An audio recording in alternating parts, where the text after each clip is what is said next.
जंजीरों को तोड़ने के लिए, जिसमें वो या तो दुश्मन या फिर नीच राशि के घर में उपस्थित हो गया है।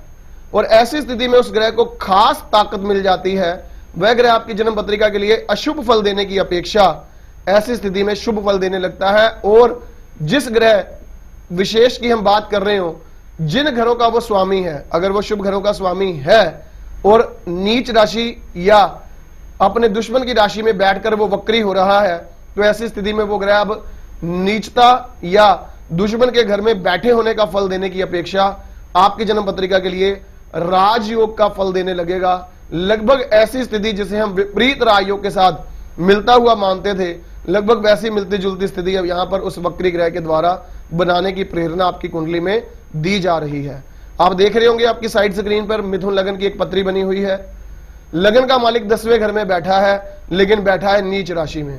इसका मतलब उस जातक का लग्नेश बेचारा पूरी तरह से निर्बल होकर विराजमान हो गया। लेकिन जब वहां पर वक्री ग्रह साथ में उसको लिख दिया गया कि यह ग्रह वक्री है, तो इसका मतलब अब वो अपने नीचता से निकलने की कोशिश करने वाला ग्रह है। और ऐसी स्थिति में जब वो नीचता से निकलने की कोशिश करने वाला ग्रह जन्म पत्रिका के लिए अपना पूरा जोर लगा रहा है, तो कहीं ना कहीं ऐसी स्थिति बन जाती है जिससे आपको अपने भाग्योदय के लिए उस ग्रह से अब काफी हद तक उम्मीदें की जा सकती हैं। अगर उस वक्री ग्रह का, नीचता में फंसे हुए शुभ वक्री ग्रह का अगर किसी प्रकार से उपाय संभव हो जाए, तो निश्चित तौर पर आपके लिए जीवन में बहुत अधिक कमाल और सफलता मिलने संभावित रहेगी। ऐसी स्थिति में उस ग्रह को वक्री राजयोग देने वाला ग्रह कहा जा सकता है। वक्री राजग्रह। लेकिन जब हम बात करेंगे कि आखिरकार हमें तो योग की तलाश थी और वक्री ग्रह कहीं ना कहीं अगर हमें नुकसान पहुंचाने वाला बन गया हो, क्योंकि आपने उसी ग्रह के बारे में कहा कि वो हमें फायदा देने वाला भी हो सकता है, तो इस चीज को पहचाना किस तरह से जाए कि वो फायदे के लगन के आधार पर ज्योतिष तय कर देता है कि आपके किसी ग्रह ने आपकी कुंडली के लिए शुभ या अशुभ कैसा कर्तव्य उसको परमात्मा ने लगाया है। जो सिंह लगन है और उसकी जन्म पत्रिका के लिए शनि अशुभ ग्रहों की कैटेगरी में आता है, और अगर उस व्यक्ति का जन्म लगभग उसी दिन 4 घंटे बाद हुआ होता, तो तुला लगन में अगर उसका जन्म हो जाता, तो ऐसी स्थिति में उस जातक के लिए वही शनि शायद उसकी कुंडली का योग कारक ग्रह बन जाता। ऐसी स्थिति में आपका लगन और आपकी राशि ये बात का डिसीजन देती है कि आपके लिए उस ग्रह ने शुभ फल देना है या अशुभ फल देना है।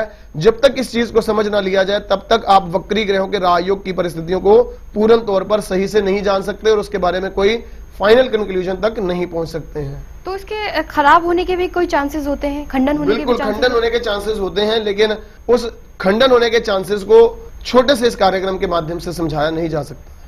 तो बिल्कुल बहुत सारी चीजें हैं जो सिर्फ इस खास कार्यक्रम से आप जानते तो हैं, लेकिन बहुत सारे ऐसे विस्तार पूर्वक बातें होती हैं जिन्हें आप जानना तो चाहते हैं, लेकिन कहीं ना कहीं आपको भी ज्योतिष की कक्षा की जरूरत है और उसका भी अब प्रबंध किया जा रहा है आचार्य जी के जरिए। आप दिल्ली में भी क्लासेस ले पाएंगे। आचार्य जी जिस तरह से फिलहाल इस खास कार्यक्रम के जरिए आपको बहुत सारा ज्ञान देते हैं ज्योतिष को लेकर, बहुत सारे योगों को लेकर, हालांकि आपको फिलहाल के जो आने वाले वक्त में और जाने जो वक्त चला गया है उसमें आपको बहुत सारी जानकारी दी गई है और इसी तरह आप बहुत कुछ जान पाए हैं इस खास कार्यक्रम से। सांकेतिक ज्योतिष के आधार पर आपको हर चीज बताई गई है आचार्य जी के जरिए। ये तमाम चीजें आपकी जिंदगी में बहुत लाभकारी होंगी अगर आपने इन तमाम चीजों को नोट किया है। ये सभी चीजें बहुत कुछ हद तक आपके अपनों की हर एक की कुंडली से संबंधित हो सकती हैं अगर आप जानते हैं कि ज्योतिष किस तरह से काम करता है। और हर बार आपको कुछ खास बताया जाता है, हर बार कोई खास योग आप जानते हैं। इसी तरह से अगर आपके पास आपकी कुंडली है तो उसका विश्लेषण अब आप खुद भी कर पा रहे होंगे, लेकिन अगर मर्मज्ञ व्यक्ति से आप मिलते हैं और उनके जरिए आप जानते हैं कि आखिरकार भाई हमारी ये कुंडली है और इस तरह की हमें लगता है कि कहीं ना कहीं योग या फिर समस्याएं बनी हुई हैं, तो उन समस्याओं का भी आप उपाय जान पाएंगे आचार्य जी के जरिए।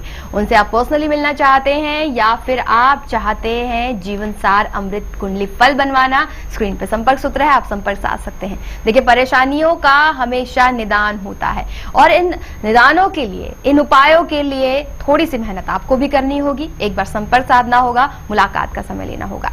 एक छोटा सा प्रश्न करना चाहूंगी इसी योग को लेकर। आपने जिस तरह से कहा कि कुंडली में अगर व या फिर आर लिखा है तो इसे समझा जा सकता है कि वो रेट्रोगेट है या वक्री है, लेकिन राजयोग में तब्दील हो गया है, इसके इंडिकेशन क्या किसी और लग्न से पता चलेंगे या फिर दूसरी स्थिति में? उसी ग्रह से संबंधित जो ग्रह वक्री या आर है उसके साथ किन रिश्तों को ज्योतिष में जोड़कर देखा जाता है, उस बात से इस चीज की वेरिफिकेशन हो जाती है। जैसे हम बुध की बात कर रहे हैं तो बहन, बुआ, मौसी, चाची, मामी जैसे स्त्री रिश्तेदारों के साथ उनके संबंध कैसे हैं, साली के साथ उनके रिलेशन कैसे हैं, उनको खास तौर पर स्किन की कोई प्रॉब्लम तो बार बार नहीं आती है, उनको पेट की समस्या तो कोई बार बार नहीं आती है, या उनको किसी प्रकार से फैमिली में किसी को ब्रेन या न्यूरो की प्रॉब्लम तो नहीं है, अगर है तो क्यों है और कितनी देर से है, क्या खास तौर पर पापा के साथ का सुख उनको मिल सका या नहीं मिल सका क्योंकि वो 10th हाउस में विराजमान है, क्या उन्हें पैतृक संपत्ति मिली या नहीं मिली, उनका चेहरा मोहरा पापा से मिलता है या मदर से मिलता है, ये सब बातों को गहराई से किसी ज्योतिर्विद का आंकलन ही समझ सकता है और उसके लिए बहुत हार्ड प्रैक्टिस चाहिए।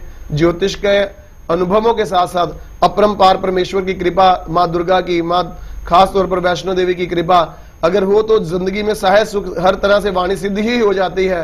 वो सिचुएशन अगर किसी ज्योतिर्विद के पास है तो संकेतों के तौर पर ये बातें मैच करके फाइनल कंक्लूसिव डिसीजन तक पहुंचा जा सकता है।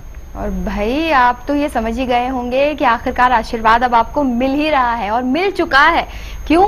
क्योंकि आचार्य जी ने कह दिया है कि भाई माता यानी कि वैष्णो देवी माँ का आशीर्वाद मौजूद होना चाहिए और इसी तरह आप उनसे भी जुड़ सकते हैं, उनके जरिए भी बहुत कुछ जान सकते हैं और ये आशीर्वाद आप तक भी पहुंचेगा। कैसे? उनके सानिध्य के जरिए, उनके मार्गदर्शन के जरिए। स्क्रीन पर संपर्क सूत्र है, आप संपर्क साध सकते हैं। विकल्प आपके सामने बहुत सारे हैं, टेलीफोनिक अपॉइंटमेंट आप ले सकते हैं, पर्सनली मिल सकते हैं और जीवन सारा अमृत कुंडली फल बनवा सकते हैं। और फिलहाल आचार्य जी आने के लिए और बहुत सारी जानकारी देने के लिए बहुत बहुत धन्यवाद। जय माता दी। जय माता दी।